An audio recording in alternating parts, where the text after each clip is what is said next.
اللہ کے نبی نے فرمایا زندگی ایسی گزارو جیسے راہ چلتا مسافر. ہماری زندگی ہے پیسنجرز والی یا موونگ ٹریولرز والی. ہم نے تو آج زندگی مقیم بن کے گزار رہے ہیں. میں امریکہ میں رہتا ہوں, یہ میرا گھر ہے. میرے پیارو, ہمارا گھر امریکہ نہیں, ہم سب کا گھر قبر ہے, قبرستان. آج مسلمانوں نے دنیا کو دین پہ ترجیح دے دی. 23 گھنٹے دنیا میں گزرتے ہیں, 1 گھنٹہ مسجد میں مشکل سے گزرتا ہے. رمضان میں بھی مشکل سے 2 گھنٹے مسجد میں گزرتے ہیں. حالانکہ فرمایا جیسے مچھلی کے لیے پانی ہے ایسی مسلمان کے لیے مسجد ہے. حضور صلی اللہ علیہ وسلم نے ایک مردہ بکری اٹھائی کچرے سے, چھوٹے کانوں والی. کہا میرے صحابہ اس بکری کی اپنے مالک کے کیا حیثیت ہوگی؟ کیا یا رسول اللہ بڑی گندی اور ذلیل اور گھٹیا. کہا اس کائنات کے بنانے والے جس نے اس کائنات کو بنایا اس کے نزدیک اس کی حیثیت سے مردہ بکری سے بھی گھٹیا اور ذلیل ہے. میرے پیارو آج سب اس دنیا کے پیچھے دوڑ رہے ہیں. فرمایا مجھے اپنی امت کے فقر کا ڈر نہیں ہے. ڈر اس وقت کا ہے جب امت پہ دنیا چھوڑی جائے گی اور یہ ویسی اپنے آپ کو ہلاک کریں گے جیسے پچھلی قوموں نے ہلاک کیا. میرے پیارو ہمارے ہاتھ سے اسمارٹ فون گر جائے فرش پہ, سڑک پہ, ہماری کیا حالت ہوتی ہے بتاؤ؟ رات کو نیند آتی ہے؟ اسمارٹ فون گر گیا, اوے دل 10 دفعہ ہلتا ہے, 100 دفعہ ہلتا ہے. رات کی نیند غائب, ایک اسکریچ لگ گیا آئی فون پہ, رات کی نیند غائب ہو گئی. فون کو ہلا کے دیکھا ٹھیک ہے نا, کچھ ہے تو نہیں. حالانکہ فون تصویروں سے ویڈیو سے بھرا ہوا ہے, پھر بھی اتنی تکلیف. یہ قرآن ہاتھ سے گر جائے, اللہ کے رسول کے ناموں سے بھرا, کیا ہمیں تکلیف ہوتی ہے ایسی؟ سچ بتا دو, یہ تکلیف ہوتی ہے؟ ایسے چوم کے رکھ دیتے ہیں, کوئی بات نہیں. کبھی افسوس ہوا میرے ہاتھ سے اللہ کی کتاب گر گئی, میرے ہاتھ سے اسٹیو جاب کا فون گر گیا, ہوئے ہوئے میرا تو حالت بری. میری رات کو فلیٹ سے نکلا, ایک ساتھی کی رات کو گاڑی چوری ہو گئی, وہ باہر نکلا, ان کو گاڑی چوری ہو گئی. مسجد میں آیا اور رو رہا ہے, ان کا شاید اللہ یاد ہے, کہا نہیں میری گاڑی چوری ہو گئی. سلام پھیرا, جی گاڑی چوری ہو گئی. 1 مہینے تک گاڑی کا تذکرہ. کبھی فجر کی نماز چھوٹ گئی ہو, ہمیں کبھی افسوس ہوا ہے میرے پیاروں کہ میری تکبیر اللہ چھوٹ گئی؟ عائشہ رضی اللہ عنہا فرماتی ہیں اس کائنات میں جو کچھ ہے اس سے بہتر فجر کی 2 رکعت سنت ہے. کبھی ہمیں فجر کی فرض نماز سن کے افسوس ہوا, نیند اڑ گئی, آج میری نماز چھوٹ گئی.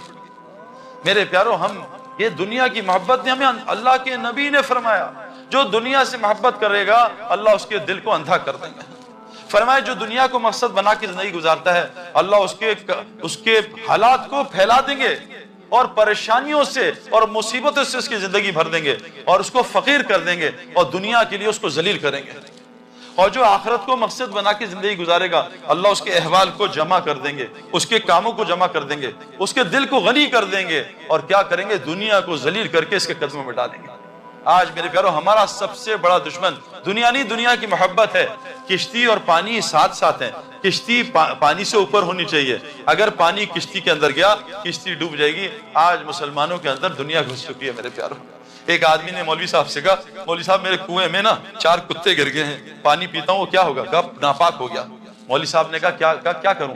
تو مولوی صاحب نے کہا اتنے ڈول نکالو 60-70. وہ نکال لیے, پانی پینے لگا. دوسرے مولوی صاحب نے کہا پانی ناپاک ہے. کہا عجیب مولوی ہو تم لوگ, ہم لوگ دین سیکھتے نہیں مولویوں کو اڑانا شروع کر دیں. کہا عجیب مولوی ہو, وہ کہہ رہے ہیں اتنے ڈول نکالے, تم کہہ رہے ہو ناپاک ہے. وہ کہا واپس ان مفتی صاحب کے پاس جاتا ہوں. مفتی صاحب سے کہا مفتی صاحب آپ نے کہا تھا وہ کتے پانی میں گر گئے تو آپ نے کہا اتنے ڈول نکالو, میں نے نکال لیا. وہ مفتی کہہ رہے ہیں پانی ابھی بھی ناپاک ہے. کہا بھائی کنویں سے کتے نکالے. کہا کتے تو نہیں نکالے.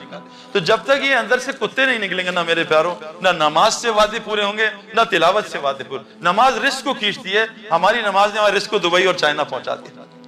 نماز فحاشی بے حیائی روکتی ہے, ہم نماز پڑھ کے غیبت شروع کر دیتے ہیں اور بدنظری شروع کر دیتے ہیں.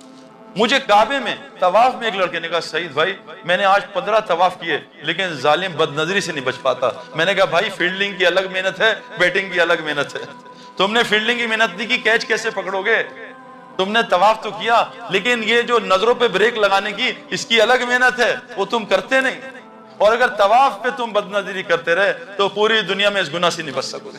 یہ اتنا خطرناک جگہ ہے. اس لیے کتابوں میں آتا ہے جس نے احرام کی حالت میں کوئی گناہ کیا موت تک اللہ اس پہ ٹھپا لگا دیتے ہیں, یہ اس گناہ سے کبھی بچ نہیں سکے گا. بہت بڑی توبہ چاہیے, بہت بڑی. تو نماز احرام کی حالت میں غیبت کر دی, احرام کی حالت بدنظری کر دی, جھوٹ بول دیا میرے پیارے. تو پہلا دشمن دنیا کی, اس لیے تبلیغ میں نکالتے ہیں. آپ کو ایک آسان مثال بتاتا ہوں. اب یہ بارش ہوئی ہے نا بڑی شدید, میں پورا گیلا ہوں, جیکٹ پہنی, ٹھنڈ لگ رہی تھی. آپ کی مسجدیں بہت زیادہ ٹھنڈی ہیں تو میں ٹھنڈ مجھے لگ رہی تھی. اب گاڑی ان کی گیلی ہو گئی ہے, پانی آ گیا. اب جب ہم اس گاڑی میں بیٹھیں گے اس میں بدبو آئے گی جاتے, لیکن 10 منٹ بیٹھیں گے بدبو ختم ہو جائے گی. غلط کہہ رہا ہوں صحیح کہہ رہا ہوں بھائی؟ یہاں کے ٹوائلٹس تو بہت اچھے ہیں, آپ ہمارے یہاں ٹوائلٹس میں جائیں بدبو سے بھرے ہوتے ہیں, لیکن 10 منٹ آدمی بیٹھتا ہے پھر میسیجز چیک کرتا ہے, بدبو ختم ہو جاتے. کیوں کہ یوز ٹو ہو جاتا ہے بدبو کا. میرے ساتھ پرفیوم شاپ پہ چلیں, بہت خوشبو آئے گی, 2-4 پرفیوم چیک کی, اب خوشبو آنا بند ہوگا, کافی سونگو, خوشبو آنا بند. یہ تبلیغ کا کام کافی سونگنا ہے, یہ اس کفر اور شرک کے ماحول میں ہے, یہاں ایمان نہیں سمجھ میں آئے گا. ایمان کو اس ماحول میں سمجھنا ایسے ہی ہے باتھ روم میں پرفیوم چیک کرنا, کیا کون سا پرفیوم اچھا ہے, کچھ سمجھ میں نہیں آئے گا. ایمان کو بے ایمانی کے ماحول میں, تبلیغ والے کہہ رہے ہیں بے ایمانی کے ماحول سے نکلو, جھوٹ, غیبت, شرک, بت پرستی, فلاں پرستی, 360 بت, تو سب سے پہلے نکالتے ہیں اس ماحول سے. وہ کیوں اللہ نے اصحاب کہف, پورے قرآن میں ایک سورت نکال دی. اصحاب کہف نے کیا کیا تھا میرے پیارو, انہوں نے اس گندے ماحول کو چھوڑا تھا شرک کے, اور پناہ لی تھی غار میں. کیوں؟ اللہ کہہ رہے ہیں جب انہوں نے شرک کے ماحول کو چھوڑا اور ان کی پوجا چھوڑی جن کو انہوں نے معبود بنایا تھا, اللہ نے ان کو غار میں 309 سال سلایا, اور کیا کیا, ان پہ اپنی رحمت کو وسیع کر دیا اور ان کی دنیا کے سارے کاموں میں آسانیاں پیدا کر دی. یہ قرآن ہے میرے پیارو. جب آپ اس گندے ماحول کو چھوڑ کے غار میں نہیں, مسجد میں پناہ لوگے, اور پھر وہاں جا کے سوگے بھی, اور تلاوت بھی, اور تہجد بھی, اور نفل بھی, اور دعوت بھی, اور ذکر بھی, اذکار بھی, بتاؤ اللہ ہمارے کام کیسے بنائے گا. میرے پیارو, ہم کرکٹرز, ہم لالچی ہوتے ہیں, ہم پیسے کے لیے, ملک کے لیے بھی کھیلتے تھے, لیکن بغیر پیسے کے لیے وقت ضائع کرنا یہ گناہ میں شامل ہو جائے گا. حضرت عمر فرماتے ہیں میں تمہیں 2 کاموں میں لگا دیکھوں, یا تو آخرت بنا رہے ہو یا حلال روزی کما رہے ہو. تو بھائی ہم پیسے کے لیے اگر نہیں کھیلیں گے تو شاید پکڑ ہو جائے, وہ تو مفتیوں سے پوچھنا پڑے گا. تو ہم جو ہے نا, ہم پروفیشنل لوگ ہیں, ہم پاگل نہیں ہیں. ہمیں تبلیغ میں کیا نظر آئے کہ اتنی بڑی دنیا چھوڑ دی میرے پیارے. اور میں ابھی فقیر نہیں ہوں, اللہ کے فضل سے ابھی یہاں 2 مہینے پہلے میچز ہوئے تھے 3, اور ایک پلیئر کو $1,00,000 ملے تھے. $1,00,000 چھوڑنا آسان کام نہیں ہے. ہمارے کئی لڑکوں نے چھوڑے, کیوں؟ کہ انہیں اس سے بہتر بہت جگہ مل رہا ہے. بھائی ڈالر کیوں کمانے ہیں, اس کی وجہ ہوگی نا, زندگی اچھی ہو جائے. ایک آدمی مچھلی پکڑ رہا تھا, تو ایک آدمی آیا ساتھ میرے جیسا احمق, کہا بھائی خیریت ہے, کیا کہہ رہا ہوں, کہا مچھلی پکڑ رہا ہوں. کہا اچھا یہ کوئی کام ہے, کہاں کام ہے, کہا کتنی پکڑتے ہو, کہا 1 گھنٹہ بیٹھتا ہوں. کہا کتنی مچھلیاں, کہا 20-25. کہا بس, کہا بس نہیں یار بہت ہے, میرے 2 بچے میاں بیوی 10 کھاتے ہیں, 10-15 بیچ دیتے ہیں, گھر چلتا ہے. کہا اچھا تم کام بڑھا دو. کہا کیوں بڑھاؤں, کہا کام بڑھاؤ گے 8-10 گھنٹے مچھلیاں بڑھیں گی. کہا تو کیا ہوگا, کہا 100 مچھلیاں. کہا میری ضرورت تو 20-25 مچھلی ہے, میں 100 کیا کروں. کہا بیچ دینا. کہا اس سے کیا ہوگا, کہا چند دن بیچو گے, ایک فشرمین ساتھ ہائر کر لینا. کہا پھر کیا ہوگا, دونوں پکڑو گے 400 مچھلی آئے گی. کہا میری ضرورت تو 25-30 مچھلی میں پوری ہو, 400 کا کیا کروں گا. کہا بیچتے رہنا, ایک یاٹ خرید لینا. کہا یاٹ سے کیا ہوگا, کہا 500-1000 مچھلی آئے گی.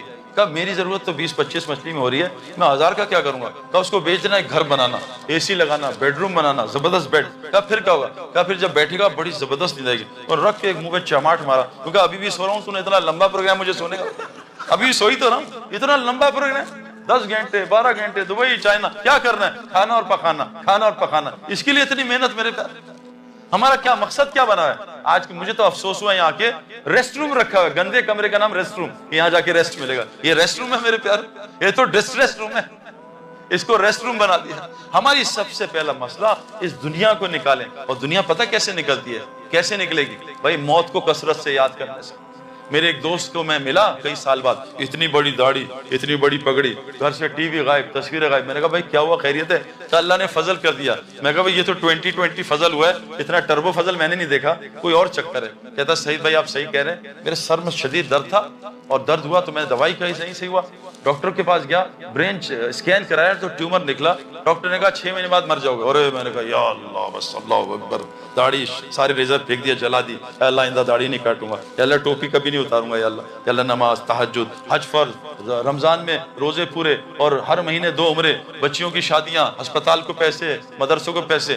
کہا سعید بھائی جتنے پیسے دیے جاؤں وہ 10 گنا. میں نے کہا یہ کہاں سے آ رہے ہیں, میں تو مرنے والا ہوں. تو کہا قرآن نے بتایا 1 دو گے اللہ 10 گنا دیں گے. لو جی اب 6 مہینے گزر گئے, میں ٹھیک ہو گیا, 7 مہینے 8 مہینے. میں کہا اللہ کیا ہو گیا, میں تو مرنے والا تھا. میں ڈرا, میں نے 2-3 لاکھ روپے صدقہ دیا, 2-4 نفل پڑھا. میں کہا اللہ بچا لینا. ڈاکٹر کے پاس گیا, چیک اپ ہوا, ٹیومر تھا ہی نہیں. تو ڈاکٹر سے میں نے کہا کیا ہوا, کہا اس نے جا کے چیک کیا, کہا تمہاری رپورٹ کسی سے مکس ہو گئی تھی, تمہیں کینسر تھا ہی. اللہ نے انسان بنانا تھا, موت اندر ڈال دی. اگر ابھی آ کے اسرائیل کہتے ہیں کل مرنا ہے, کل آنا ہے تمہیں لینے, تو آدمی جائے گا گھر, 1 منٹ ذرا بیوی سے ذرا باتیں کرو. نہیں بھائی یا اللہ یہ بس سجدے میں لے لینا, بس سجدے. میرے پیارو ہم موت کو بھول گئے. حضور صلی اللہ علیہ وسلم نے کیا فرمایا, جو دن میں 25 دفعہ موت کو یاد کرے گا اس دن مر گیا, اللہ شہیدوں کی موت اس کو دے گا.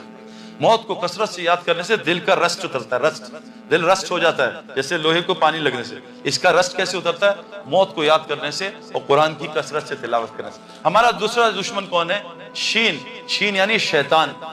اور شیطان ہر اس آدمی کا دوست ہے جو دعوت اللہ کا کام نہیں کرتا. یہ آپ کو پکی بات بتا رہا ہوں, دلیل آپ کو دوں گا. یہ اذان ہوتی ہے نا, اذان جتنے مرضی لوگ شور کر رہے ہیں، عورتیں مرد، اذان. میں دیندار آدمی نہیں تھا، 5 نمازیں بس دین تھی. میں اور میری بیوی ڈاکٹر تھی. جیسی اذان ہوتی تھی میری بیوی دوپٹہ، اور میں جو بھی کام کر رہا تھا، کچھ ٹی وی دیکھ رہا ہوں یا میچ، فوراً بند کے اذان ہو رہی ہے. اذان میں کیا ہوتا ہے؟ اذان دعوت تامہ ہے. شیطان سے اذان نہیں سنی جاتی، وہ کانوں میں انگلیاں ڈال کے میلوں دور بھاگ جاتا ہے، اذان نہیں سن سکتا. میں یہ فلم کے لوگوں سے ملا، پاکستان کے، وہ بھی اذان کے وقت ناچنا گانا بند، چلو جی دوپٹہ لے لو، اذان ہو رہی. کیوں کہ اذان وہ وقت، اذان جب ہوتی ہے شیطان میلوں دور بھاگ جاتا ہے، اس سے دعوت کے بولنے سے. نماز شروع ہوتی ہے، اللہ اکبر، شیطان واپس آتا ہے. تلاوت میں، ذکر میں، ہر جگہ شیطان آتا ہے. میاں بیوی دین کی باتیں کر رہے ہیں، شیطان آ کے بیٹھ کے ان کو لڑوانے کی کوشش کرتا ہے. واحد اذان ہے. اذان کیا؟ دعوت تام ہے. جو مسلمان دعوت دے گا شیطان اس کے قریب نہیں آئے گا. آج مسلمانوں سے دعوت اللہ چھوڑ گئی. یہ مسلمان کا مقصد تھا لوگوں کو اللہ کا تعارف کرانا. اللہ قرآن میں کیا کہہ رہے ہیں؟ اے میرے، اللہ قرآن میں کہہ رہے ہیں میں داعی ہوں، واللہ یدعو الی دار السلام. اللہ دعوت دینے دار جنت کی طرف، اللہ داعی ہیں. حضور صلی اللہ علیہ وسلم کا آپ بھی داعی ہیں، اور کہا ان سے کہہ دیجئے قل ھذہ سبیلی ادعو الی اللہ، یہ ہے آپ کا ہائی وے، یہ ہے آپ کا موٹر وے. ادعو الی اللہ، لوگوں کو اللہ کی طرف بلانا. کیسے؟ اللہ بصیرت، پورے یقین کے ساتھ، بصیرت کے ساتھ. انا ومن اتبعنی، یہ آپ کا بھی ہائی وے ہے، اور جو آپ کو رسول مانتے ہیں ان کا بھی یہ کام ہے ادعو الی اللہ. آج کتنے مسلمان دعوت کا کام کرتے ہیں میرے پیاروں؟